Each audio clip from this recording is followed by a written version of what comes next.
2차 원독자가 로마 네네. 교인이 맞고, 근데 그것을 갖다가 이제 또 예를 들면 에베소 교회 가서 전달해서 또 읽을 네. 수 있잖아요. 뭐 그럴 수도 있겠죠. 그러니까 성경에 보면 이렇게 전달해서 읽었다고 써 네네. 있잖아요. 네. 그러니까 이제 에베소 교회, 빌립보 교회, 뭐 골로새 교회, 그럼 이제 다 돌아가면서 읽었어. 그럼 이제 다 그 사람들이 이제 결국은 그 사람들에게 위에도뿐 아니라 에게도 쓰여진 거잖아요. 네네. 근데 이제 그것이 이제 계속 전달돼. 그러다 보면 결국 이제 우리까지 왔는데, 네. 그러니까 엄밀한 1차 독자가 우리가 아니지만 네. 결국은 이 성경을 읽을 때 우리를 위할 뿐 아니라 또 우리에게 주시는 하나의 말씀으로 받는 자세로 읽어야 그것이 올바른 관점이 아닌가. 저는 이제 여기서 말하는 그 네네. 의도는 알아요. 네. 왜냐하면 아까 말한 대로 시간, 장소, 역사, 문화, 언어, 사상 이게 다 다르니까 네네. 만약에 우리에게 쓰여진 것으로 하면은 이게 지금 오해를 할 가능성이 많다는 거잖아요. 그렇지만 또 하나 반대점으로 생각할 때는 저한테 들리는 생각은 성경을 읽을 때 하나님이 제에게 한 게 아니라 제에게도 했지만은 모든 인간에게 주어진 말씀, 그러니까 믿지 않는 사람에게마저도 네네. 이것은 하나님이 우리에게 주신 편지고 또 당연히 우리를 위한 것이고, 그런 자세와 관점을 가지고 읽어야 이것을 올바로 이해하지 않나. 다만 이제 잘못된 그 위험성, 이런 그 문화적인 시간, 장소, 역사 이런 차이로 인해서 오해할 그런 가능성이 있지만, 이 명제에 있어서는 우리에게도 쓰여졌다는 것이 과연 아니냐 하고 말할 수 있냐, 저는 이제 그런 생각이 든다는 거죠. 네. 네, 끝나셨나요? 네, 네, 제가 이제 답을 드리도록 하겠습니다. 서신서에 어떤 책들은 그것이 회람되어서 읽도록 의도된 서신들이 있어요, 분명히.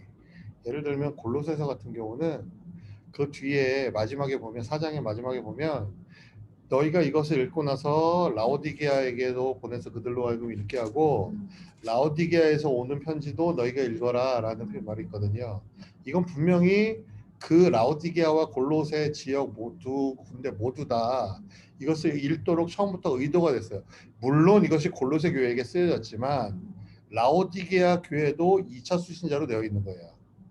에베소서 같은 경우에는 믿을 만한 그 사본들이 굉장히 많잖아요. 근데 믿을 만한 그 사본에 의하면 에베소에 있는 이라는 말이 없어요. 그러니까 성도들과 뭐 주한의 신실한 자들에게 라는 말만 있어요.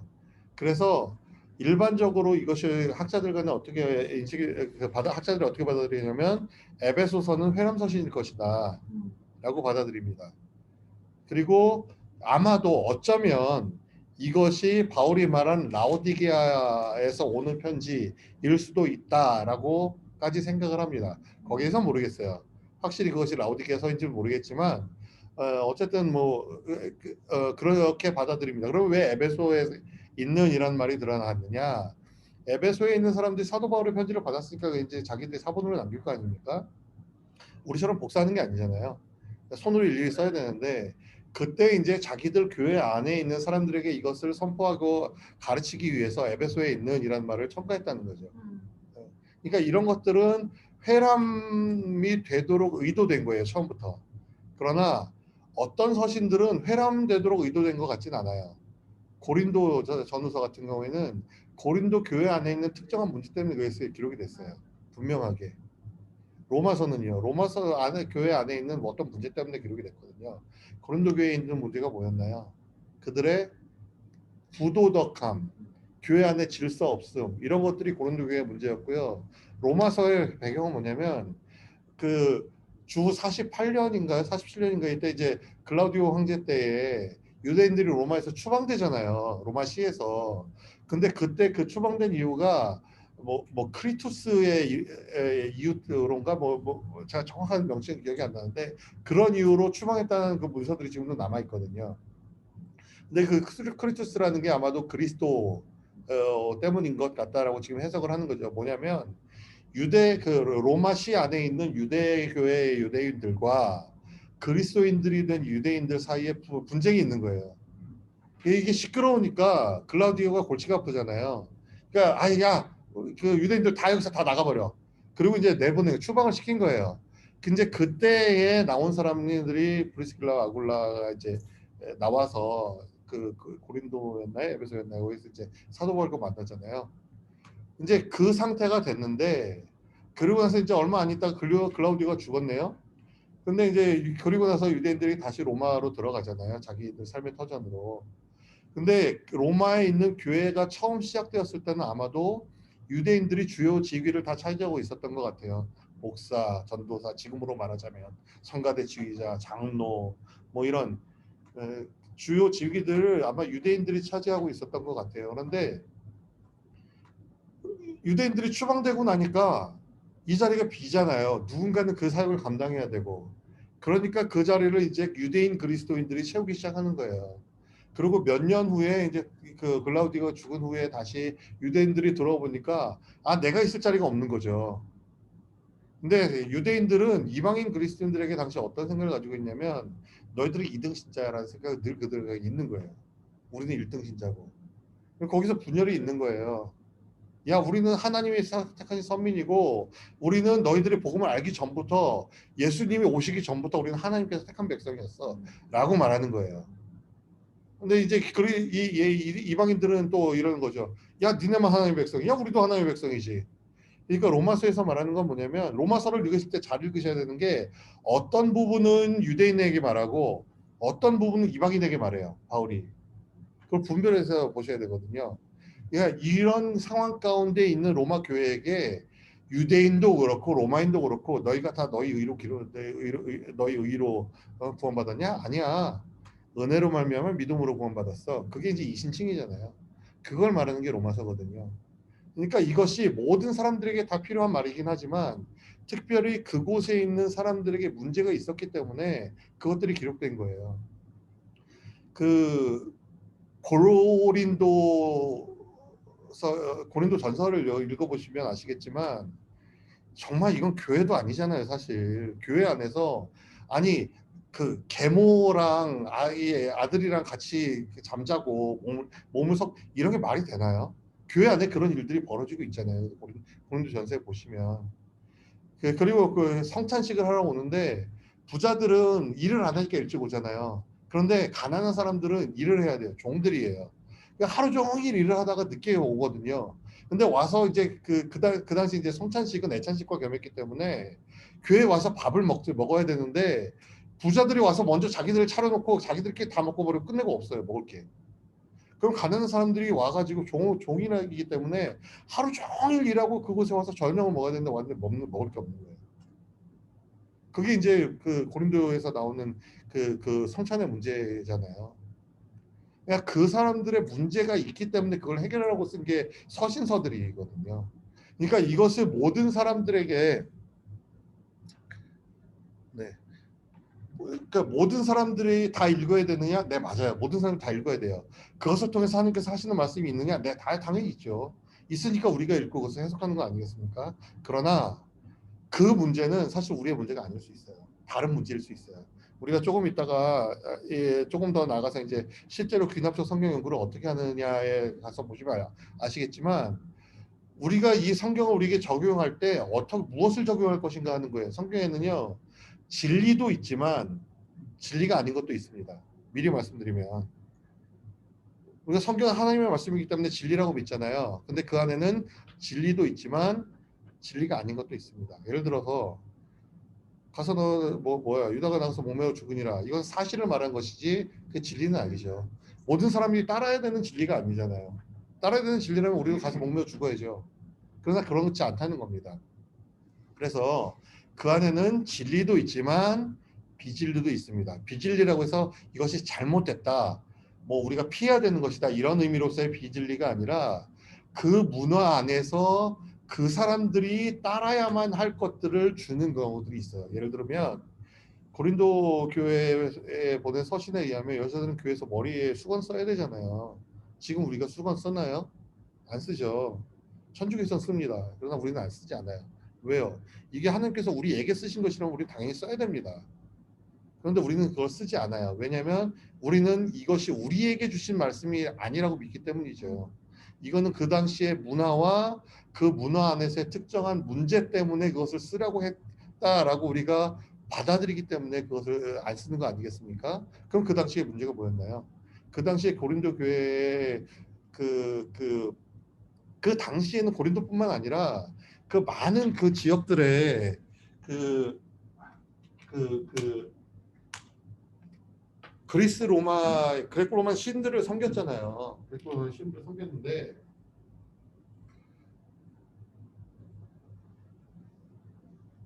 보시면 자 여기가 터키죠. 터키 뭐 이렇게 생기지 않았지만 이렇게 생겼습니다. 그리고 여기는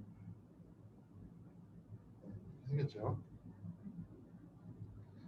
죄송해요. 이렇게 하면 안 될 것 같아서 자, 이렇게 해드리겠습니다. 자 그래서 여기가 에베소입니다. 로마가 여기잖아요.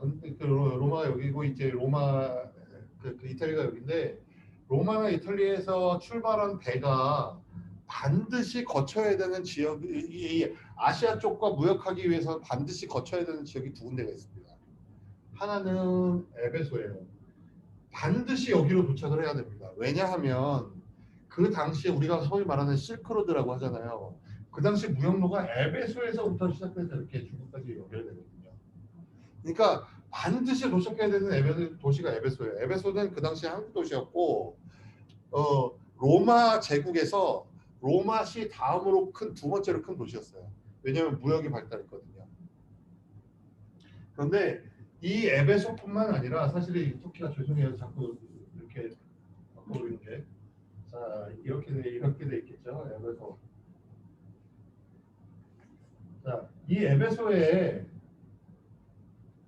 로마에서 출발한 배가 가려면 이렇게 돌아가야 되잖아요. 이렇게 돌아가야 되는데 가장 짧은 해변으로 이렇게 해서 여기서 바짝 붙어가는 거예요.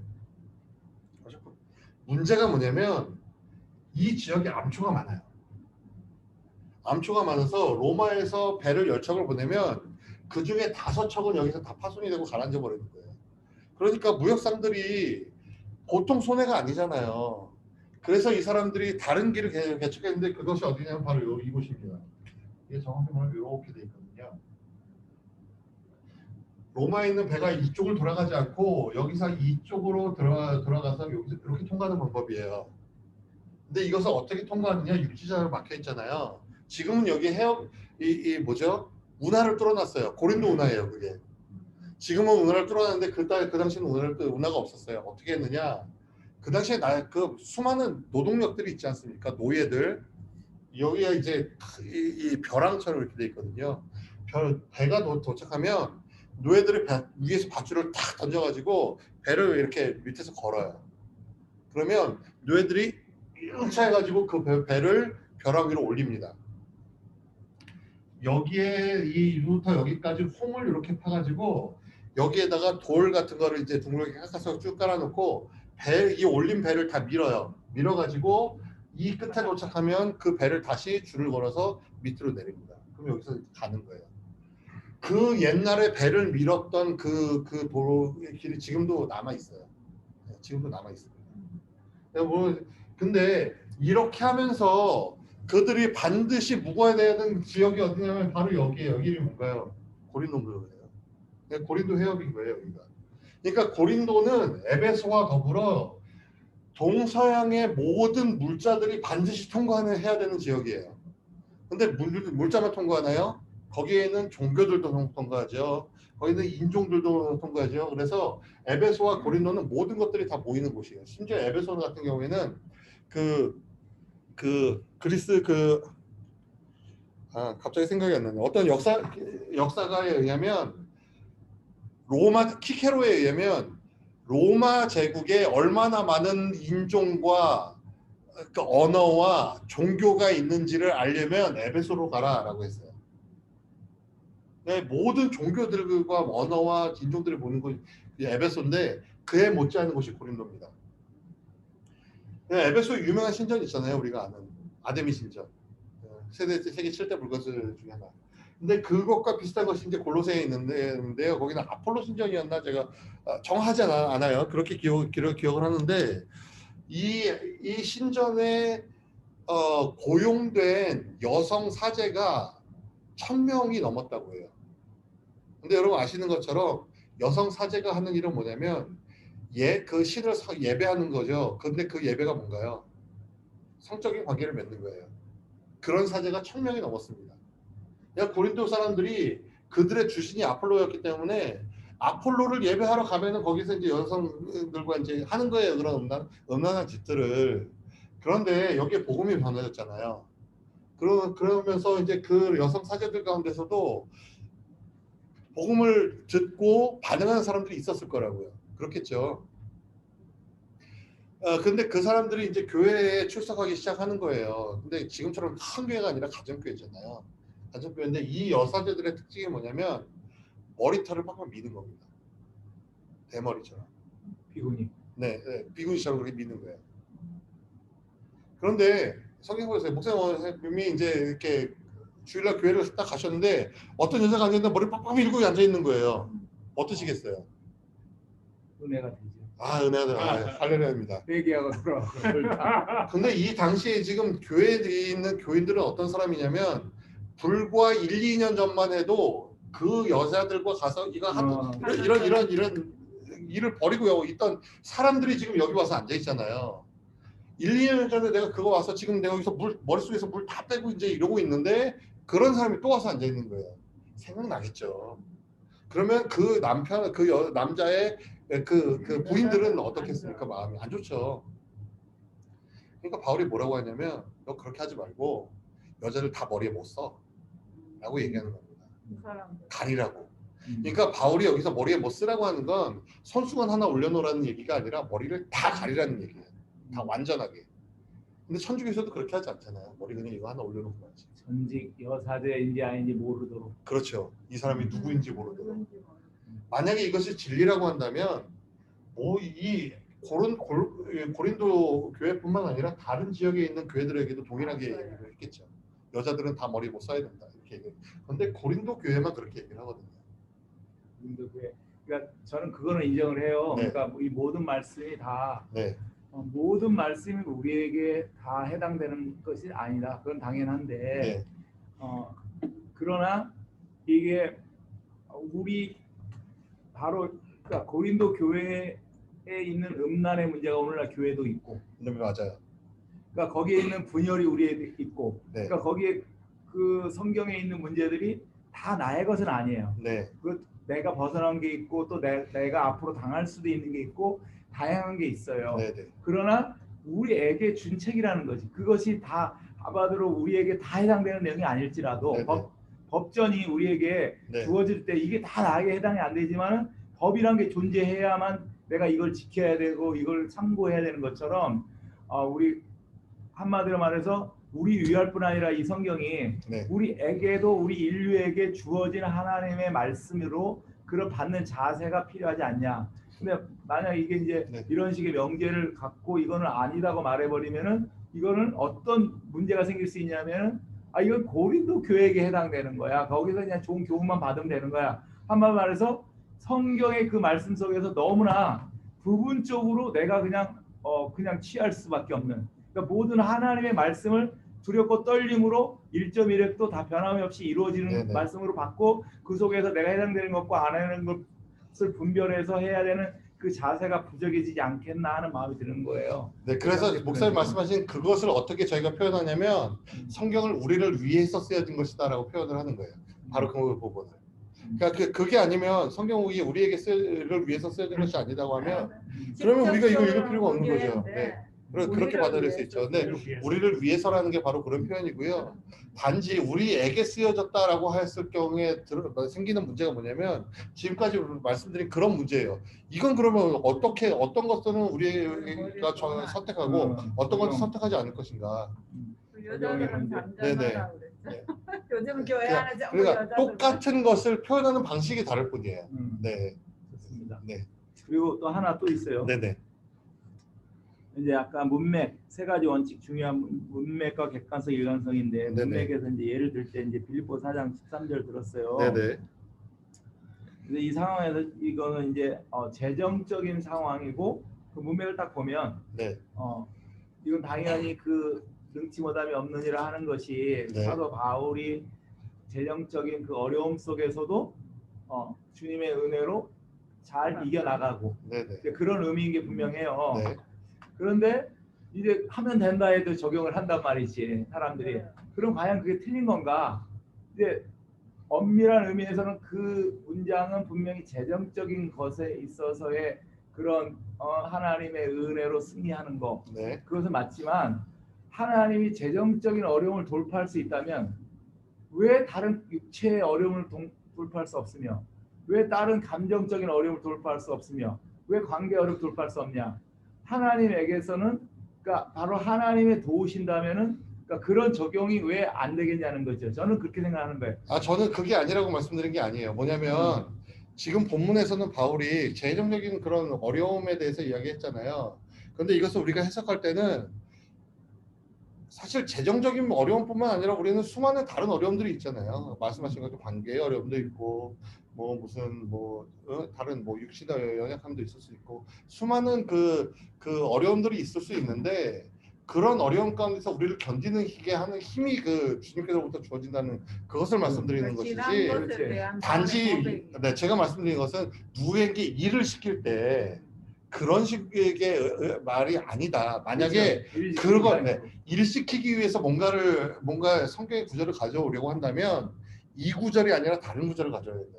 그러니까 뭐냐면 그러니까 내가 말하고 있는 것이 성경 전체적인 그 내용에 비추어서 혹은 신학적인 내용에 비추어서 그게 벗어나지 않을 수 있어요. 근데 그것이 신학적으로 크게 잘못되지 않았다는 것과 성경에 있는 이 본문이 그것을 말하는가 하는 것은 다른 문제예요.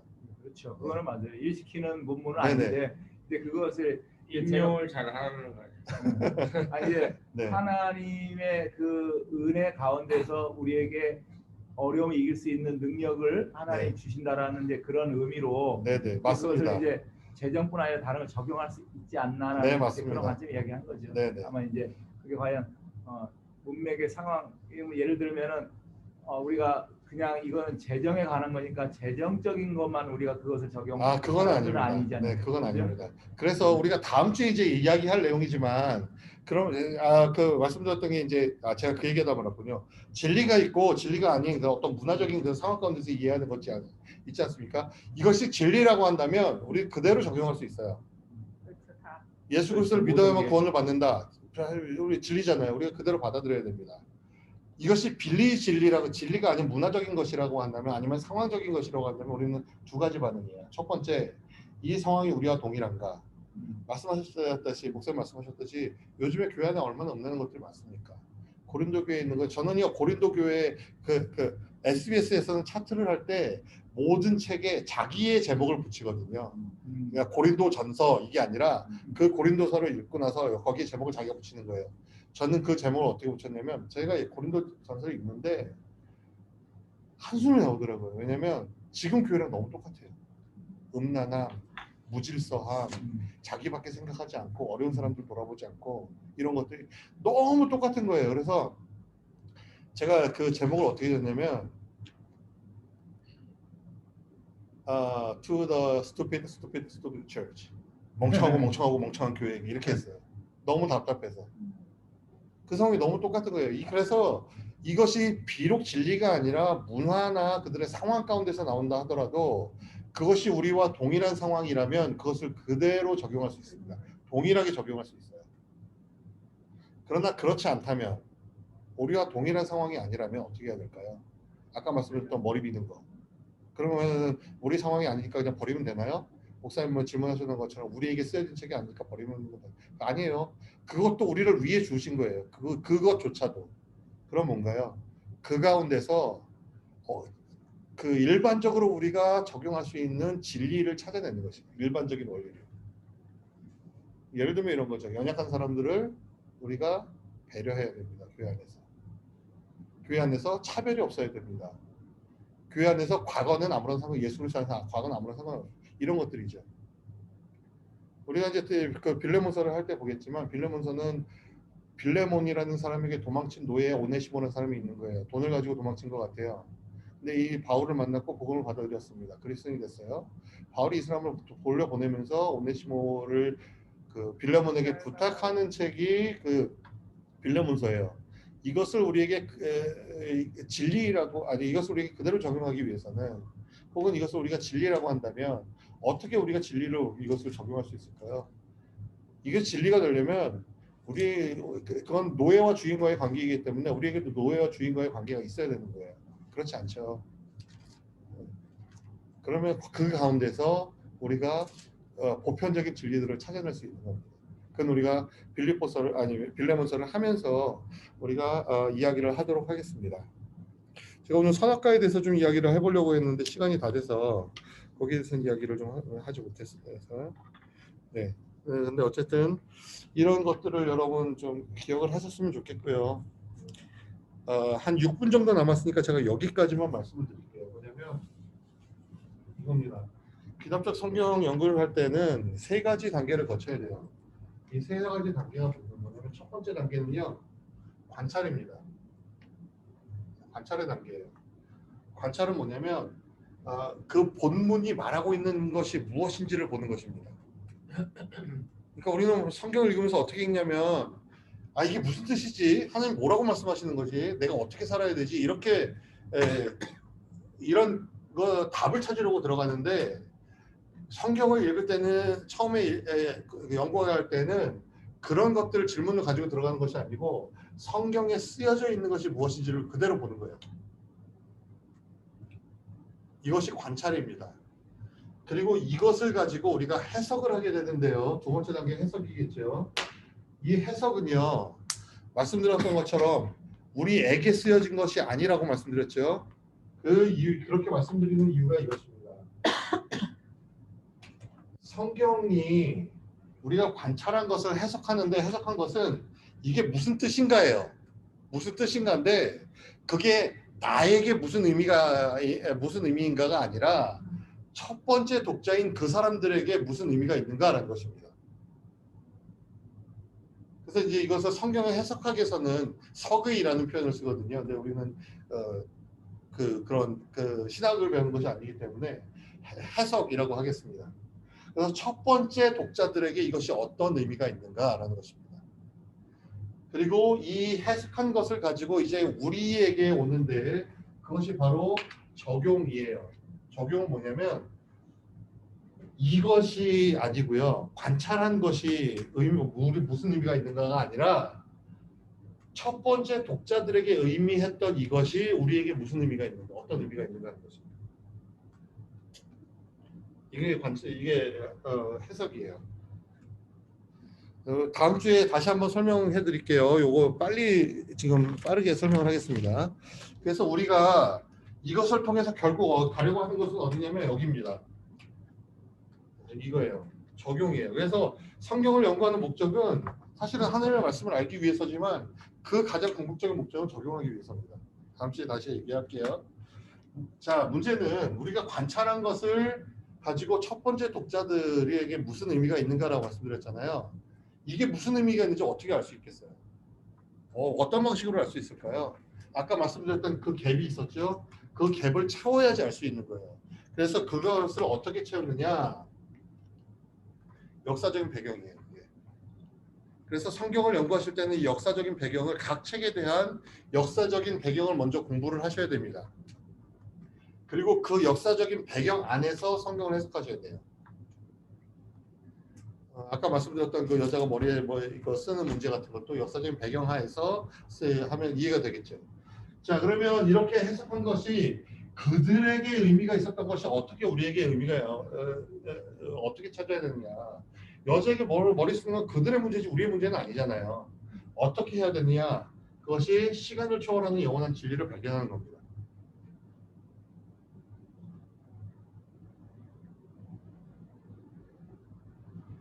이것에 대해서는 우리가 다음 주에 다시 한번 조금 더 자세하게 이야기를 나눌 것이고요.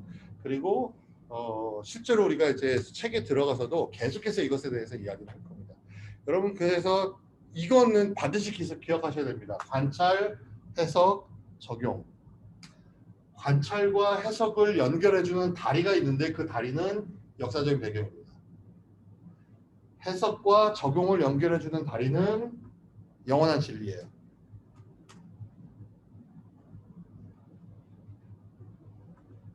그래서 이것은 여러분 절대 잊어버리시면 안 되고 반드시 기억하셔야 됩니다. 한 가지만 더 얘기하고 말씀드릴게요. 이것이 익숙해지면 지금은 관찰 먼저 해야지, 그다음에 역사적인 배경에서 해석해야지, 그리고 거기서 진리를 찾아야지, 그 다음에 적용해야지, 이것을 머릿속에 입력하고서 하셔야 되지만 시간이 지나면 그냥 이게 자연스럽게 됩니다. 예를 들어서 어떤 분이 그 뭐죠? TPT라는 해석 성경 번역본이 있다면서요. The Passion Translation인가요? 패션. 네, 그게 뭐 요즘에 인기라고 하더라고요. 저는 그걸 몰랐는데 저도 최근에 어떤 분을 통해서 들었어요. 근데 그 분이 하시는 말씀이 그냥 저에게 이 성경 어때?라고 물어보셔서 저는 그거 잘 모르는 성경이라고 그랬더니 뭐 요즘에 사람들이 많이 읽고 뭐 이러면서 근데 이게 한 사람이 번역했다고, 그래서 한 사람이 번역해서 좀 위험하지 않는가 싶어 갖고 물어보는 거라고 하면서 그 중에 한 군데를 이야기하는데 자기가 은혜를 받았대요. 뭐냐면 마태복음 1장에 나오는 1장 22절인가요? 거기 보면 아들을 낳으리니 그 이름이 임마누엘이라 하리라 이를 번역한즉, 그러면 번역을 하잖아요. 근데 TPT에서는 이렇게 번역이 됐대요. 하나님이 우리와 함께 하나님이 우리와 같이 되셨다로 번역이 됐대요. 우리 중 하나가 되셨다가 뭐 우리와 같이 되셨다가 그렇게 번역이 됐다고 합니다. 그러니까 그게 이제 본인이 하나님이 우리와 함께 하나 한다는 것보다 하나님이 우리 중에 하나가 되었다라는 게 본인에게는 더 감동이 된 거예요. 그게 더 이제 마음에 와 닿은 거죠. 근데 저는 이것을 듣는 순간 어떤 생각을 했냐면 이건 완전히 잘못된 번역이다. 이건 절대로 이렇게 번역하면 안 된다라는 게 제 생각입니다. 이유가 있습니다. 마태복음은 누구에게 쓰여진 건가요? 유대인들에게 쓰여졌죠. 4개 복음서가 있잖아요, 우리에게. 이 4개 복음서의 수신자가 다 다른 거 아시죠?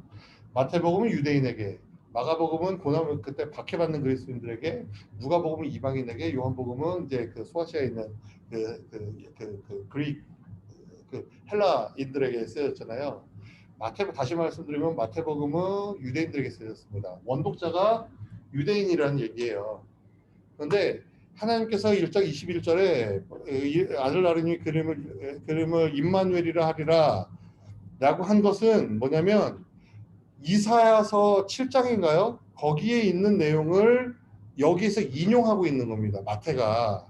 근데 그 상황을 보면 뭐냐면 아하스 왕 때 일로 제가 기억을 하는데 그 당시에 이제 그 아람의 르신 왕이 이스라엘을 공격하러 오잖아요. 수십만 대군을 이끌고 공격하러 옵니다. 예루살렘 완전히 포위됐습니다. 이 아하스 왕이 고민이 되는 거예요. 어떻게 해야 되나? 그런데 기도하고 있는데 선지자 이사야를 하나님께서 보내셔서 그를 위로하는 거예요. 걱정하지 마라. 이 전쟁은 나에게 달렸다. 내가 이길 거야. 내가 너와 함께 할 거야. 라고 하시면서 이제 그 이사야를 통해서 말씀하시는 것 중에 하나가 뭐냐면 내가 너에게 표징을 보여주겠다. 근데 그 표징이 뭐냐면 처녀가 잉태해서 아들을 낳을 것인데 그 이름이 임마누엘이라 할 것이다. 근데 그 임마누엘이 뭐냐면 내가 너와 함께 한다라는 거거든요. 그러니까 그 전쟁과 포위된 상황 가운데 하나님께서 그 임마누엘이라는 말씀을 통해서 주시는 건 뭐냐면 내가 너희 중에 하나가 된다라는 말씀이 아닌 거예요. 내가 지금 너와 함께 하고 있어. 그렇기 때문에 네가 이 전쟁 승리할 거야. 이 말씀을 하시는 거거든요. 그것을 인용한 거예요. 그러니까 유대인들에게 있어서 이 임마누엘이라는 말은 이사야서에 있는 그 약속, 그 표징의 성취가 바로 예수다라고 얘기하는 거거든요. 그렇기 때문에 그걸 그렇게 번역하면 안 되는 거예요. 왜냐면 그렇게 되면 전혀 다른 뜻이 되버리거든요. 이거는 이것이 이제 머릿속에 들어가 있으면 이제 그냥 들으면 알아요. 그래서 처음에는 이것들을 좀 연습을 하셔야 됩니다. 시간이 좀 지났네요. 네, 고생하셨습니다. 네, 고생하셨습니다. 진도 천천히 나가도 되고. 네, 알겠습니다. 제가 좀 먼저 나갈게요. 네, 네, 고생하셨습니다. 수고하셨습니다. 그거 어떻게 멈춰서 올려주시? 네, 네, 알겠습니다. 근데 저희가 어떻게 올리는지를 모르는데. 아 그래요? 뭐 일단은 나중에 네. 거기에 여기에 카톡이 있으세요? 네, 여기 있어요. 그럼 카톡에다가 그거를 그러니까 이게 지금